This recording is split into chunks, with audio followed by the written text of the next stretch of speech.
Televisa presenta.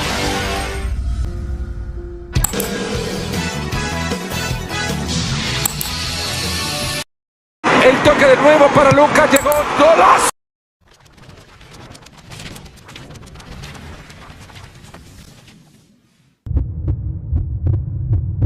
Las recomendaciones básicas para la toma de un electrocardiograma empiezan con la posición del paciente, que este tiene que estar acostado boca arriba y sin cruzar las piernas. Luego tiene que haber la preparación de la piel, ya sea limpiarla y en caso de que presente mucha vellosidad se puede rasurar. Luego pues seguimos con la colocación de los electrodos que van en las extremidades y los precordiales que son los que van de este lado.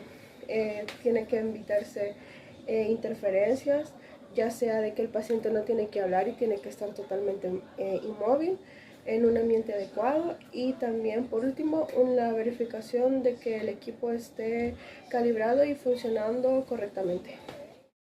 Vamos a hablar sobre cómo se coloca un electrocardiograma correctamente y sus tipos de electrodos. Tenemos el V1 que se coloca en la línea paraexternal derecha en la cuarta parte intercostal. Luego tenemos el V2 que se coloca en la cuarta parte intercostal de la línea paraexternal izquierda. Luego tenemos el V4 que se coloca en la línea media clavicular en la quinta parte intercostal izquierda. Luego tenemos el V3 que se coloca en medio del V2 y el V4. Luego tenemos el V5 que se coloca en la quinta parte intercostal de la línea media axilar anterior, y luego tenemos el V6 que se coloca en la quinta parte intercostal en la línea media axilar. Gracias. La función principal de los ABR es detectar las variaciones en la carga y ajustar la excitación del generador para mantener un voltaje constante y así mejorar la eficiencia y el equilibrio del sistema eléctrico. Explicación gráfica del electrocardiograma. Un electrocardiograma es la representación gráfica de la actividad eléctrica del corazón. Se mide mediante un electrocardiógrafo y se necesita un papel milimetrado. Para poder interpretarlo necesitamos saber que tiene dos ejes. Un eje horizontal que mide el tiempo en segundos y un eje vertical que mide la amplitud en voltios. Sabiendo eso, podemos decir que un cuadro chico mide 0.1 milivoltios de altura y 0.4 segundos de ancho. Un cuadro grande mide 0.5 milivoltios de altura y 0.20 segundos de ancho. Para identificar la frecuencia cardíaca y el ritmo cardíaco en el electrocardiograma debemos saber lo siguiente. En el caso de la frecuencia cardíaca debemos contar los cuadros grandes que hay entre dos ondas R consecutivas. En este caso sabemos que cada cuadro equivale a 0.2 segundos y esto se procederá a dividir entre el minuto, el cual consta de 60 segundos, sería 60 entre 0.2, el cual equivale a 300. Ese 300 se dividirá entre la cantidad de cuadros de distancia que hay y será la frecuencia cardíaca. En el caso del ritmo cardíaco se observa si la distancia entre las ondas R es constante. Si la distancia es regular se considera sinusal y si varía se considera irregular. Ahora hablaremos sobre la fisionomía y las funciones del corazón. Tenemos que el corazón tiene una estructura compleja y se puede dividir en 4 cavidades principales: la aurícula derecha, que se recibe sangre desoxigenada; la aurícula izquierda, que recibe la sangre oxigenada; el ventrículo derecho envía la sangre desoxigenada y el ventrículo izquierdo bombea sangre oxigenada al resto del cuerpo. En las válvulas cardíacas tenemos la válvula tricúspide, la válvula pulmonar, la válvula mitral y la aórtica. En la función del corazón tenemos la sístole, que esta es la fase de contracción del corazón; la diástole es la fase de relajación del corazón.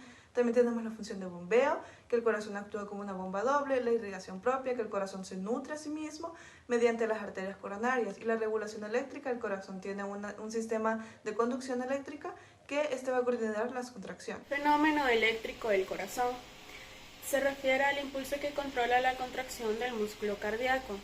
Este impulso comienza en el nodo sinoauricular, que es el marcapaso natural del corazón, y pasa a través de las vías internodales al nodo auriculoventricular, que es donde ocurre un retraso para que los ventrículos se llenen de sangre. Luego pasa a través de las fibras de Purkinje y el haz de His para la contracción de los ventrículos. Y todo este ciclo de despolarización, que es la contracción, y repolarización, que es la relajación, ocurre en lo presentado acá, que es el electrocardiograma. ¿Cómo determinar el eje cardíaco? Para comenzar, solo se puede utilizar las derivaciones de 1, de 2, de 3, AVR, AVL y AVF. Para comenzar, se debe determinar la onda isodifágica, es decir, que en el complejo QRS la amplitud positiva y negativa deben ser iguales. Luego se debe determinar la perpendicular. Para esto significa que, por ejemplo, si el complejo QRS isodifágico se encuentra en el D1, su perpendicular sería AVF. Luego, dependiendo de esto, se debe determinar si el complejo isodifágico es negativo o positivo. Y dependiendo de eso se puede determinar el eje cardíaco. Y por último, es importante mencionar que los valores normales de eje cardíaco es de menos 30 a más 120. ¿Qué son los ritmos cardíacos y cómo podemos identificarlos en un electrocardiograma? Los ritmos cardíacos reflejan la actividad eléctrica del corazón y un electrocardiograma los muestra gráficamente. Tenemos que tener como base el ritmo sinusal normal, que tiene una frecuencia de 60 a 100 latidos por minuto, en el cual tenemos que identificar que la onda P vaya antes del complejo QRS. Podemos identificar varias anomalías dependiendo de este rango previamente estipulado, como podrían ser una bradicardia sinusal que presenta menos de 60 latidos por minuto y una taquicardia sinusal que presenta más de 100 latidos por minuto. Para poder identificar los ritmos cardíacos tenemos que evaluar su regularidad, la frecuencia, las ondas P, los complejos QRS y la relación que tienen entre sí. Las arritmias son un cambio en el ritmo cardíaco y estas pueden resultar en taquicardia, que es cuando el corazón late más rápido, o en bradicardia, que es cuando el corazón late más lento. Esto se puede ver a fallas en el sistema eléctrico del corazón, un desequilibrio electrolítico o factores como el estrés o el consumo de cafeína. A la vez tenemos lo que son ataques cardíacos, que es cuando hay un bloqueo del flujo sanguíneo en alguna parte del músculo cardíaco, lo que puede causar que la persona sufra mareos, desmayos o dolor en el pecho.